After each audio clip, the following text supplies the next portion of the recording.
ఆంజనేయుడికి తన శక్తి స్వరూపుడని గైడ్ చేసింది ఎవరు, చైతన్యపరిచింది ఎవరు, ప్రోత్సహించింది ఎవరు? జాంబవంతుడు కదా. రామ లక్ష్మణులతో పాటు సైన్యం అంతా మూర్చపడ్డప్పుడు, వాళ్ళ దాడిలో రావణుకు సంబంధించిన వాళ్ళ యుద్ధం దాడిలో మూర్చపోయినప్పుడు వాళ్ళని లేపడానికి మళ్ళీ ఆంజనేయుని పంపి ఏం తెప్పించిండు? మీరే చెప్పాలి. సంజీవిని తెప్పించింది ఎవరు? జాంబవంతుడే కదా. యుద్ధాన్ని నడిపించింది జాంబవంతుడు. యుద్ధంలో త్యాగాలు చేసింది వానర సైన్యం. వానర సైన్యానికి సంబంధించిన వాళ్ళు గిరిజనులు. రాముడి అయోధ్య దేవాలయం నుంచి మొదలుకుంటే రామ మందిరాల్లో నా గిరిజనులు లేకుండా, దళితులు లేకుండా వీళ్ళేదే పూజారి వృత్తి చేసేది. వాళ్ళేమైనా యుద్ధంలో గెలిపించిన వాళ్ళ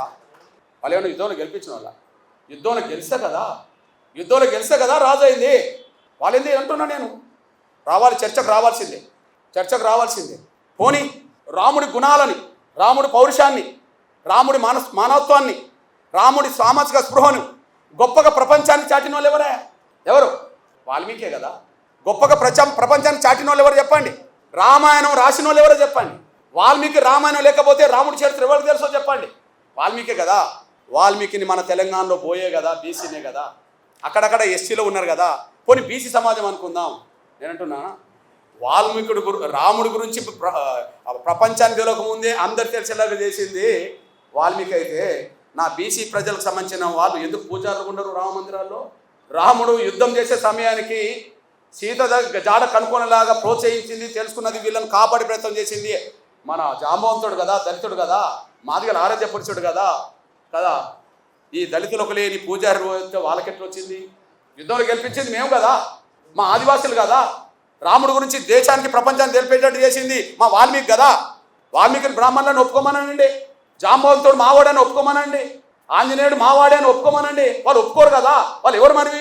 ఆంజనేయ వారసత్వం వానరులు అవుతానేమో గిరిజనులు, జాంబవంతుడు అయితేనే దళితుడు, మాదిగా.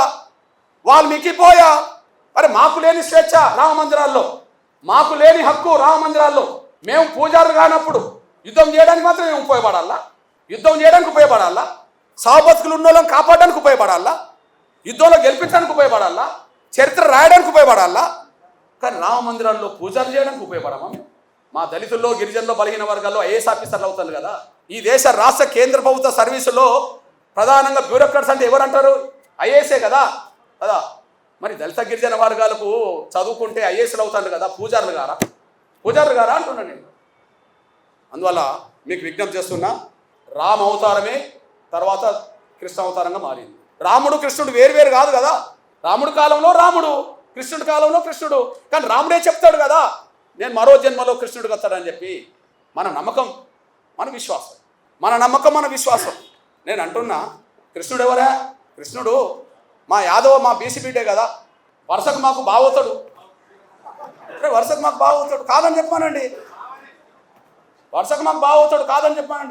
రాముడు రావణ మధ్యలో జరిగిన యుద్ధము 1000 మంది చచ్చిపోయింది కదా. 18 రోజులు జరిగింది. కానీ మా ఆది జాంబవుడును కృష్ణుడి మధ్యలో ఒక గృహంలో జరిగిన యుద్ధం 28 రోజులు జరిగింది. ఏ యుద్ధం ఎక్కువ పెద్దది? ఇద్దరి మధ్యలో జరిగింది. ఎవరు ఓడలే, ఎవరు గెలవాలి? మా ఓడు ఎంత గట్టి ఓడో చూడండి. ఎవరు ఓడలే, ఎవరు గెలవలే. లాస్ట్కు మా ఓడు అనుకుంటాడు జాంబవుడు, అరే నీ అమ్మ, ఈ దేశంలో, ఈ ప్రపంచంలో నన్ను ఓడించేటోళ్ళు ఎవరై ఉంటారంటే, ఓహో రాముడి కాలంలో నేను అడిగాను, రాముడితో యుద్ధం చేస్తాను అన్నప్పుడు, ఇంత మనం చేసుకున్నాం కదా రాముడి యుద్ధం, నీకు ఈ జన్మలో వద్దు కానీ నీకు వచ్చే జన్మలో కృష్ణుడు పుడితే అప్పుడు నీకు ఏదో రకంగా యుద్ధం చేద్దాంలే అని అంటే, ఇంతకాలం నాతో యుద్ధం చేస్తున్నాడు అంటే ఆయన రాముడే అని చెప్పి, నువ్వు దేవుడి అవతార పురుషుడు కాబట్టి నాతో ఇంత యుద్ధం చేసినావు అని చెప్పి మళ్ళీ కాంప్రమైజ్ అయ్యి మళ్ళీ రాముడు ఆ కృష్ణుడికే కదా మా జాంబవతిని ఆకరించింది. ఈయన ఒక మణిహారం కోసం వెతుకులాట చేస్తూ, ఒక మణిహారం ఉన్నది. ఆ మణిహారం ఒక అతను మెడకేసుకొని వస్తుంటే సింహం తింటుంది. జాంబవంతుడు ఆ సింహాన్ని తీసి చంపి ఇది తీసుకొచ్చుకుంటాడు, బిడ్డకు దగ్గర ఆడుకుంటుంటుంది ఆ వస్తువు. ఈయన వెతుకుతూ వస్తుంటాడు.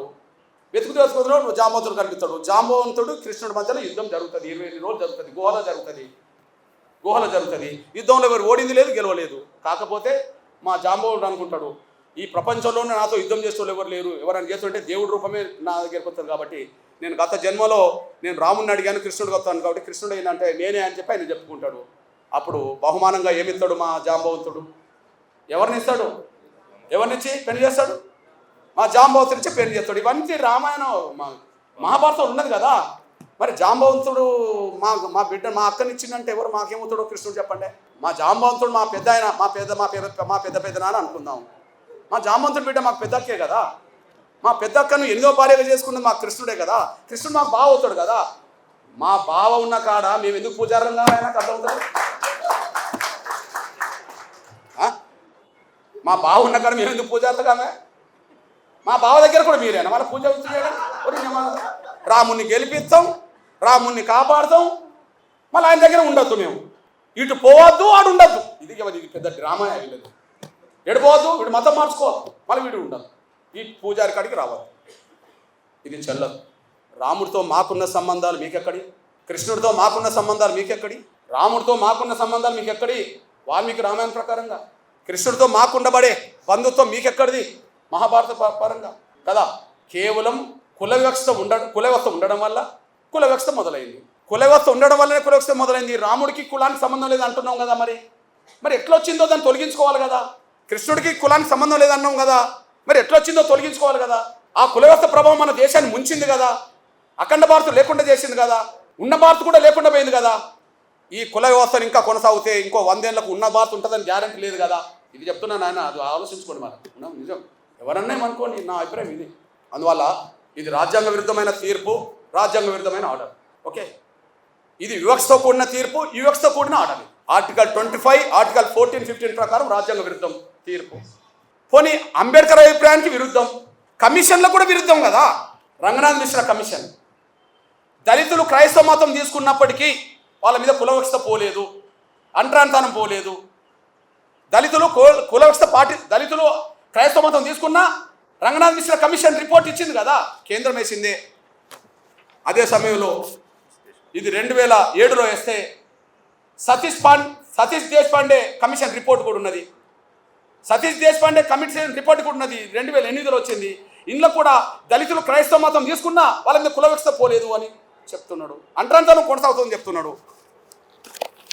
ఇది కమిషన్ల అభిప్రాయానికి వ్యతిరేకం, కేంద్ర ప్రభుత్వం వేసింది.